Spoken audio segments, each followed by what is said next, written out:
మొన్ననే ఉద్యోగులకు సంబంధించినటువంటి డిమాండ్లు ఆ ఉద్యమాల అప్పుడే నేను ప్రస్తావించా. ఉద్యోగ సంఘ నేతలతో ఇంటర్వ్యూ సందర్భంగా కూడా నేను ప్రస్తావించా. ఖచ్చితంగా ఒక డిఏ దీనికి ఇచ్చేస్తారులే దీపావళికి అన్నటువంటి. ఎందుకంటే తీవ్ర అసంతృప్తి పెరిగిపోతుంది. మొత్తం 5 డిఏలు రావాల్సింది 4 డిఏలు రావాల్సిన దాంట్లో ఒకటన్నా ఇస్తారులే, ఇబ్బంది పట్టకుండా చూసుకోవడం కోసం అని చెప్పేది ఆ రోజునే నేను ప్రస్తావించాను. అట్లాగే నిన్న కూడా వీడియో పోస్ట్ చేశాను నేను. అలాగే వాళ్ళ పొద్దున కూడా వీడియో పోస్ట్ చేశాను. దీపావళికి ఇచ్చే అవకాశం ఉంది, శుభవార్త చెప్తారన్నట్టు. ఇప్పుడు తాజాగా ఉద్యోగ సంఘ నేతలతో భేటీలు, ఆ తర్వాత 14 సంఘాలతో భేటీలు, ఆ తర్వాత చంద్రబాబు గారితో కూడా ఇంటరాక్షన్.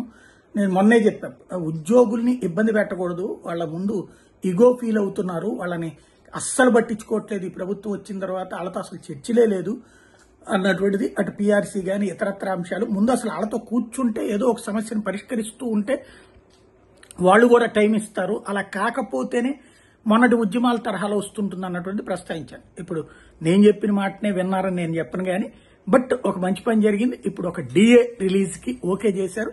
అయితే నవంబర్ జీతంలో వస్తుంది అన్నటువంటి విషయాన్ని ప్రకటించారు.